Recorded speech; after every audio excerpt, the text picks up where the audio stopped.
ಬಡ ಶಾಲಾ ವಿದ್ಯಾರ್ಥಿಗಳನ್ನು ಗುರುತಿಸಿ ಕರ್ನಾಟಕ ರಾಜ್ಯ ಅಲ್ಪಸಂಖ್ಯಾತ ಅಭಿವೃದ್ಧಿ ಸೇವಾ ಸಂಘದವರು ಬ್ಯಾಗ್ ವಿತರಿಸುತ್ತಿರುವುದು ಶ್ಲಾಘನೀಯ ಎಂದು ಕಾಂಗ್ರೆಸ್ ಮುಖಂಡ ಸುಭಾಷ್ ಚಂದ್ರ ನಾಯ್ಕ ತಿಳಿಸಿದರು. ರಾಯಚೂರು ಜಿಲ್ಲೆಯ ಮಾನ್ವಿ ಪಟ್ಟಣದ ಸೋನಿಯಾ ಗಾಂಧಿ ನಗರದ ಪ್ರಾಥಮಿಕ ಶಾಲೆಯಲ್ಲಿ ಕರ್ನಾಟಕ ರಾಜ್ಯ ಅಲ್ಪಸಂಖ್ಯಾತ ಅಭಿವೃದ್ಧಿ ಸೇವಾ ಸಂಘದವರು ಹಮ್ಮಿಕೊಂಡಿದ್ದ ಬ್ಯಾಗ್ ವಿತರಣೆ ಕಾರ್ಯಕ್ರಮವನ್ನು ಉದ್ಘಾಟಿಸಿ ಮಾತನಾಡಿದರು. ನಾವು ಇಂದು ನೋಡಿದಾಗ ಸರ್ಕಾರಿ ಶಾಲೆಯ ವಿದ್ಯಾರ್ಥಿಗಳು ಹೆಚ್ಚು ಸಾಧನೆ ಮಾಡಿದ್ದಾರೆ. ಹೀಗಾಗಿ ವಿದ್ಯಾರ್ಥಿಗಳು ಯಾವುದಕ್ಕೂ ಹೆದರದೆ ಶಿಕ್ಷಕರ ಸಲಹೆಯಿಂದ ಮುನ್ನಡೆಯಬೇಕು ಎಂದರು. ಕಾಂಗ್ರೆಸ್ ಮುಖಂಡ ಖಾಲಿದ್ ಗುರು ಮಾತನಾಡಿ, ಸರ್ಕಾರ ಕೊಡಬೇಕಾದ ಬ್ಯಾಗ್ಗಳನ್ನು ಕರ್ನಾಟಕ ರಾಜ್ಯ ಅಲ್ಪಸಂಖ್ಯಾತ ಅಭಿವೃದ್ಧಿ ಸೇವಾ ಸಂಘದವರು ನೀಡ್ತಾ ಇರುವುದು ಮೆಚ್ಚುವಂತದ್ದು ಎಂದರು. ಯಾಕಂದ್ರೆ ಅವರು ಈ ಜಗತ್ತಿನಲ್ಲಿ ಬಂದು ಸಾಮಾಜಿಕ ಸುಧಾರಣೆಗಳನ್ನು ತಂದು ದೇವರ ಆಜ್ಞೆ ಮೂಲಕ ಆ ಕಾರ್ಯಗಳನ್ನು ಅನುಸರಿಸಬೇಕಂತ ತಮ್ಮ ಅನುಯಾಯಿಗಳಿಗೆ ಅಲ್ಲದೇ ಎಲ್ಲ ಜಾತಿ ಜನಾಂಗದ ವರ್ಗದವರಿಗೆ ಅವರು ದಾರಿದೀಪವಾಗಿದ್ದಾರೆ ಅಂತಾನೆ ಹೇಳ್ಬೋದು. ಯಾಕಂದ್ರೆ ಅವರು ಮುಖ್ಯವಾಗಿ ಸಮಾನತೆ ಬಗ್ಗೆ ಹೇಳ್ತಾರೆ. ಸಲ್ಮಾನ್ ಅಂತ ಒಬ್ಬ ಬಿಳಿ ಬಿಳುಪಿನ ವ್ಯಕ್ತಿಗೆ ಮತ್ತು ಬಿಲಾಲ್ ಎಂಬ ಕಪ್ಪು ವ್ಯಕ್ತಿಗೆ ಒಂದೇ ಸಾಲಿನಲ್ಲಿ ನಿಲ್ಲಿಸಿ ವರ್ಣ ಭೇದ ನೀತಿಯನ್ನು ಮಾಡಬಾರದು ಅಂತೇಳಿ ಜಗತ್ತಿಗೆ ವಿಶ್ವಕ್ಕೆ ಒಂದು ಮಾದರಿ ಸಂದೇಶವನ್ನು ಕೊಟ್ಟಂತ ಅವರು ಯಾರು ಆಗಿದ್ದಾರೆ ಅದು ಪ್ರವಾದಿ ಮೊಹಮ್ಮದ್ ಅವರು ಅಂತ ಹೇಳ್ಬೋದು. ಮಕ್ಕಳಿದ್ದಾರೆ, ಎಲ್ಲಾ ಜಾತಿ ವರ್ಗದವರು ಇರ್ತಾರೆ. ಆ ಶಿಕ್ಷಕರಲ್ಲಿ ಮತ್ತು ಗುರುಹಿರಿಯರಲ್ಲಿ ನಿರ್ಲಕ್ಷ್ಯ ಮಾಡಿದ ಯಾವುದೇ ಒಂದು ಮಗು ಜಾತಿ ಭೇದ ಭಾವದಿಂದ ಮೇಲು ಕೀಳಲಿಂದ ನಾವು ನೋಡಬಾರದು ಅಂತೇಳಿ ಆ ಪ್ರವಾದಿಯವರು ಹೇಳಿಕೊಟ್ಟಿದ್ದಾರೆ.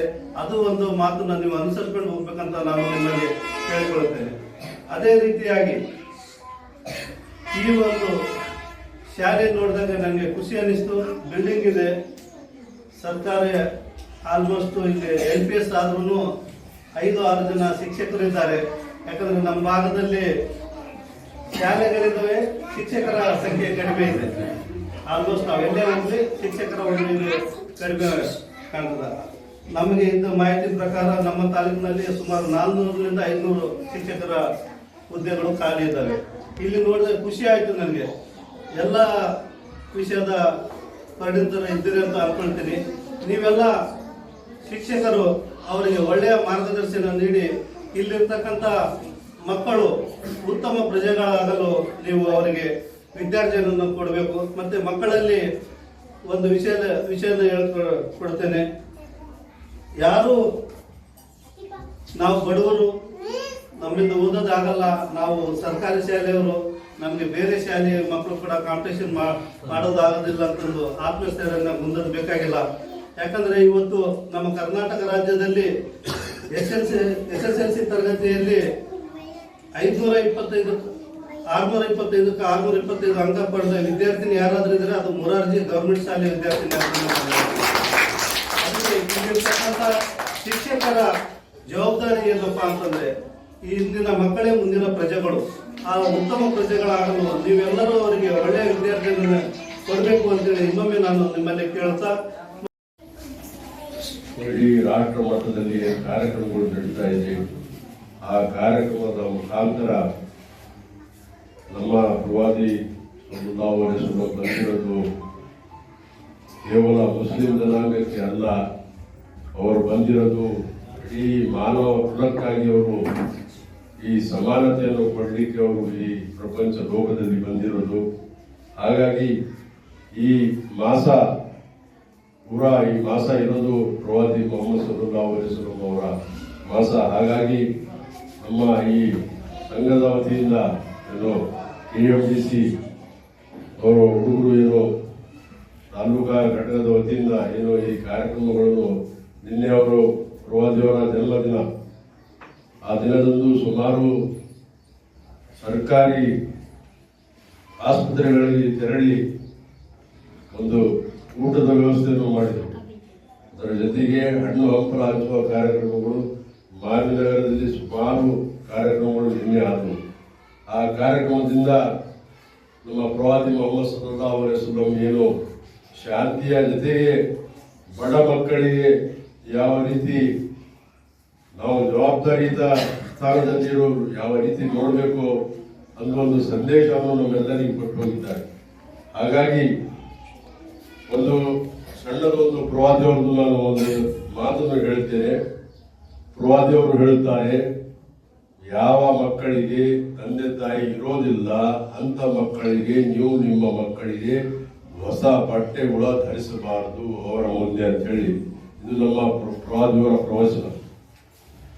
ಯಾವ ಮಕ್ಕಳ ತಂದೆ ತಾಯಿ ಯಾಕಂತ ಹೇಳಿದ್ರೆ ಆ ಮಕ್ಕಳಿಗೆ ಮಕ್ಕಳು ಆಟ ಆಡ್ತಾ ಇದ್ದಾರೆ. ಆಡುವ ಸಮಯದಲ್ಲಿ ಏನಾಗುತ್ತದೆ ಅಂದ್ರೆ ಆ ಮಕ್ಕಳು ತಂದೆ ತಾಯಿ ಇಲ್ಲಿದ್ದು ಮಕ್ಕಳು ಮತ್ತು ನಮ್ಮ ಮಕ್ಕಳು ಇಬ್ಬರು ಸೇರಿ ಆಟ ಆಡ್ತಿದ್ದಾರೆ. ವಿಮೋಚಕ ಅಂತೇಳಿ ಬಹಳಷ್ಟು ಗುರುತುಗಳನ್ನು ಪಡೆದಂತ, ಆಮೇಲೆ ಎಲ್ಲ ಕೃತಿಗಳು ಸಿಗ್ತವೆ ನಮಗೆ. ಅವರ ಬಗ್ಗೆ ಸ್ಟಡಿ ಮಾಡಬೇಕಂದ್ರೆ ಮಾನವ ಹಕ್ಕುಗಳ ವಿಮೋಚಕ, ಮಹಾನ್ ನಾಯಕ ಅಂತೇಳಿ ಮೊದಲೇ ಅವರು ಸದಾ ಸಾರಿದಂತ ಧರ್ಮ ಅಂತಂದ್ರೆ ಭೂಮಿ ಮೇಲೆ ಇರುವವರ ಮೇಲೆ ನೀವು ಕರುಣೆ ತೋರಿರಿ, ಆಕಾಶದವರು ನಿಮ್ಮ ಮೇಲೆ ಕರುಣೆ ತೋರುತ್ತಾನೆ ಅಂತೇಳಿ ಸಂದೇಶಿಸ್ತಾ ಇರ್ತಾರೆ ಅವರು. ಯಾಕಂದ್ರೆ ಆಮೇಲೆ ನಮ್ಮ ಮಾತು ನಿಮ್ಮ ಅನಾಥ ಮಕ್ಕಳ ಮುಂದೆ, ತಂದೆ ತಾಯಿಗಳ ಅನಾಥ ಮಕ್ಕಳ ಮುಂದೆ ಸ್ವಂತ ಮಕ್ಕಳನ್ನು ಮುದ್ದಾಡಬೇಡ ಅಂತ ಹೇಳ್ತಾರೆ ಪ್ರವಾದಿ. ಯಾಕಂದ್ರೆ ನೋವಾಗ್ತಂತೇಳಿ ಎಲ್ಲ ರೀತಿಯಿಂದ ಬಹಳಷ್ಟು ಒಂದು ಕಲಿಸಿರುವಂತಹ ಒಂದು ಮಹಾನ್ ಪ್ರವಾದಿ ಅಂದ್ರೆ ಪ್ರವಾದಿ ಮೊಹಮ್ಮದ್ ಸಲ್ಲಲ್ಲಾಹು ಅಲೈಹಿ ವಸಲ್ಲಂ ಹೇಳಲು ಬಹಳ ಗರ್ವ ಅನಿಸ್ತದೆ.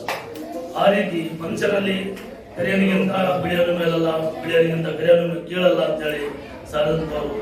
ಅದೇ ರೀತಿಯಾಗಿ ಈ ಕನ್ನಡ ಮಾಧ್ಯಮ ಶಾಲೆಯಲ್ಲಿ ಓದುವಂಥವ್ರು ಬಹಳಷ್ಟು ಜನ ತಮ್ಮ ಒಂದು ಇಂಗ್ಲಿಷ್ ಶಾಲೆಯಲ್ಲಿ ಓದೋರು ನೋಡಿ ನೀವು ಇದರಿಂದ ಪಡೆದಬಾರದು.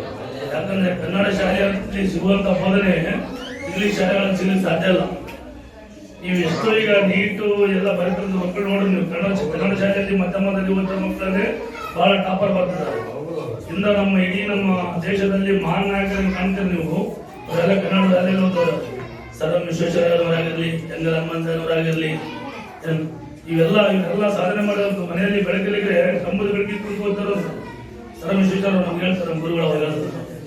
ಆ ರೀತಿ ನಿಮ್ಮಲ್ಲಿ ಸರ್ಕಾರಿ ಶಾಲೆಯಲ್ಲಿ ಒಂದು ಸೌಲಭ್ಯ ಸಿಗ್ತದ?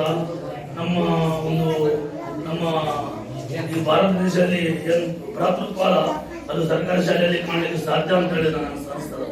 ಬೇರೆ ಶಾಲೆಗಳಲ್ಲಿ ಆ ಥರ ಕಾಣಲಿಕ್ಕೆ ಆಗಲ್ಲ. ಹಂಗಾಗಿ ಈ ಒಂದು ಒಳ್ಳೆ ಕಾರ್ಯಕ್ರಮ ಆಯೋಜಿಸಿದಂತ ನನ್ನ ಎಲ್ಲ ಸಹೋದರಗಳಿಗೆ ನಾನು